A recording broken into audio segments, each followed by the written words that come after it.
Meanwhile, let's talk a little bit of basketball. Yeah, the president is up tweeting this morning, responding to that basketball dad's comments. He went on another network and he was saying he should have, I don't thank the president for getting my son out of China after his son and 2 other basketball players were caught shoplifting. The president responded this morning saying it wasn't the White House, it wasn't the State Department, it wasn't Father LaVar's so-called people on the ground in China that got his son out of a long-term prison sentence. It was me.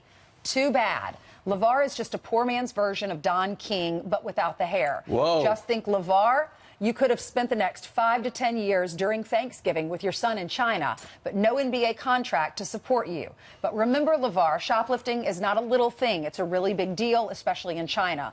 Ungrateful fool. The thing about these particular sunglasses, apparently, that they were stealing? That they stole from, allegedly stole from Louis Vuitton, is they were $2,000 a piece. I had no idea sunglasses could be $2,000. That's selling 3 pairs of their tennis shoes to pay for it. That's $6,000 worth of sunglasses. Right, and as I mentioned yesterday, there's a 30-year-old former Ball State standout linebacker who got in a bar fight, which he said he didn't even start. He was defending himself. He's in jail now for 14 months without a day in court. That's easily where these 3 UCLA players could have been, because he didn't even know, she did not even know about the leader of China before President Trump brought it up. And as Dana Perino brought up a couple of nights ago, when you're the president of the United States, you only have a couple of times you could ask for favors from other nations. When you're right there. Do you want to use, but do you want to use it on 3 players you know nothing about?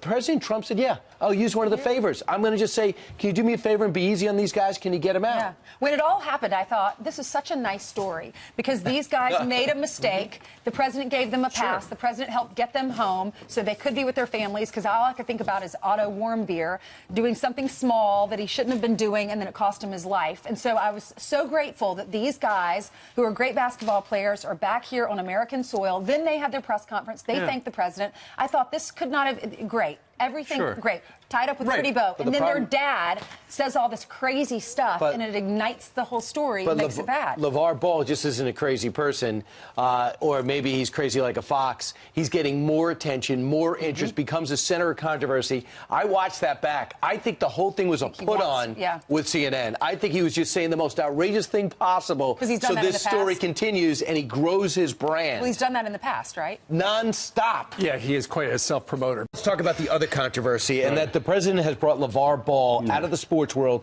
into the general public. This is one of the most bizarre people you're ever going to meet. Did a great job raising his 3 kids, but he is absolutely bizarro land. The president did not get a thank you from him, and he tweeted out that maybe I should have just left the kids there. So LaVar Ball hopped on television to try to explain why he wasn't thanking the president for getting his son out of China after he shoplifted. Try to make sense of this. How do you know? How do you know it wasn't involved? Before I even knew that. I mean, he didn't even know they was over there and like that. Okay, what was the reason for him going over there in the first place? What I'm trying to say is, what are you trying to say? It wasn't like he was in the U.S. and said, okay, there's 3 kids in China, I need to go over there and get them. Okay. That wasn't the thought process. All right, okay? right. What we're talking about right now is a lot of stuff about my son just because his last name is Ball. We're not even talking about the other 2 kids. I don't have no doubts about what he did. I got doubts of what he didn't do. How's that? I would say thank you if he would have put him on his plane and took him home. Then I would have said, thank you, Mr. Trump, for taking my boys out of China and bringing them back to the U.S. There's a lot of room on that plane. I would have said thank you kindly for that.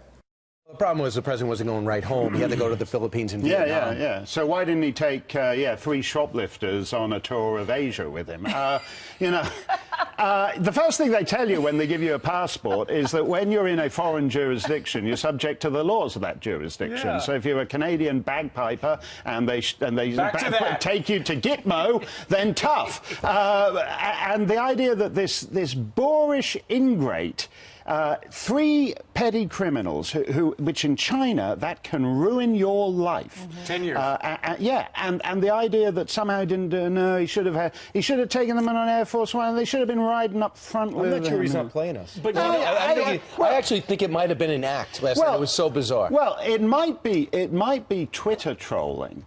But the thing is, Brian, and I know this kind of gets close to your turf, it comes at a time when professional sports is not not held in high esteem by the American people. Because to be quaint and old-fashioned about it, these guys who are handsomely remunerated no longer seem to represent the sporting virtues. And that guy's a good example of it. You know what? His son, though, did apologize to the President of the United States and thanked him as well. Yeah. That's right, and it just got, by the way, this guy, Wendell Brown, he got in a bar fight in China. Yeah. He's been in jail for 13 months. He can't even get a day in court. That easily could have happened to these kids. No, they're serious about that. They're serious about that stuff there. You do something that you can do in a sanctuary city or whatever, and it doesn't matter. You do it elsewhere on the planet, your life's wrecked. Isn't this guy really controversial, though? I mean, people, wasn't the NCAA all over him because they were selling their tennis shoes for like $700? Right. Yeah, Why the kid had to shoplift, I don't know. But he made a mistake. He apologized. The president said, I hope you have a great life. And then the dad does this. Yeah, but that's the thing. They are, in the end, they are shoplifters. They are shoplifters. They made a mistake. My hope is the president doesn't go back at LaVar Ball. I want him to go away. Right. Please.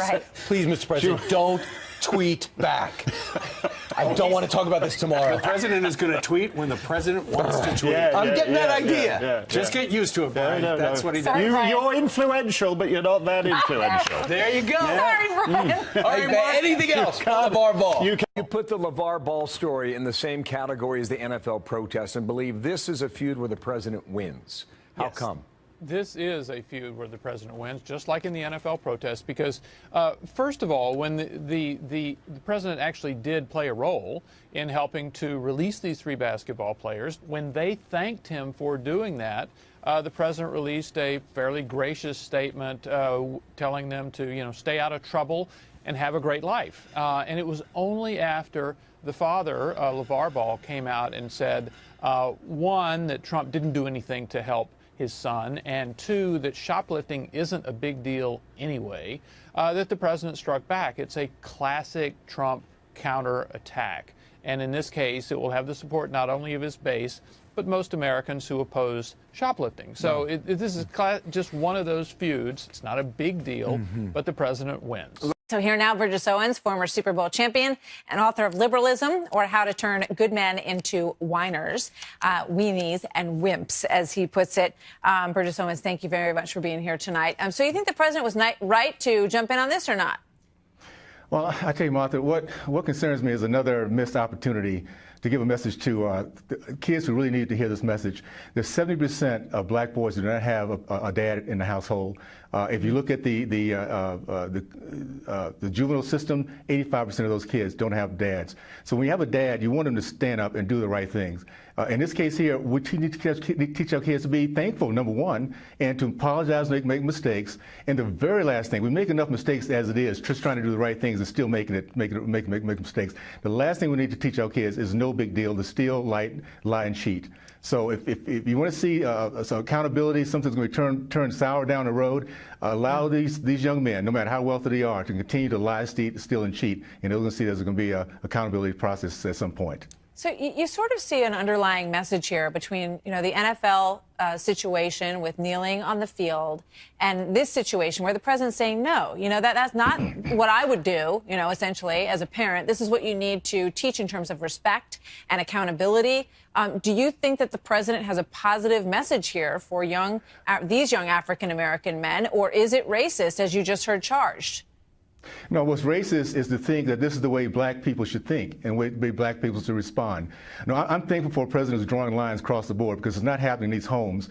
We need to respect our flag. We need to respect women. We need to respect the laws. All those things that right now there are problems in the black community, we're not being taught because men are not standing up and doing their job. So at the end of the day, let's have this conversation. And at the end of these seasons, let's go back and we need to get American people into these communities and giving the right message to these young people about service and love of country, because they're not getting it from the Marxists and socialists that are running out these communities as we speak today. So how would you compare the message that President Trump is putting out there with the message that President Obama put out there? Well, President Obama had a message of division. It was always it was not bringing together and helping our kids to understand their laws that we need to stay focused on. I tell you what I'm learning, what I'm seeing right now. When I grew up, to do something like this would not happen. I would not want to disrespect my family's name. I would not want to embarrass my mom and dad. This is what we're not being taught in the communities. And across the board, black or white, it's a message that all of us need to be teaching our kids because we want them to be successful and happy. And unfortunately, in the black community, we're expecting thuggery is almost a natural way that we think and react, and it's not the way it should be. That is true racism, to have so low expectations for our kids. All right, Burgess Owens, thank you very much. Good to have you here tonight, sir. Thank you, Martha. Appreciate it.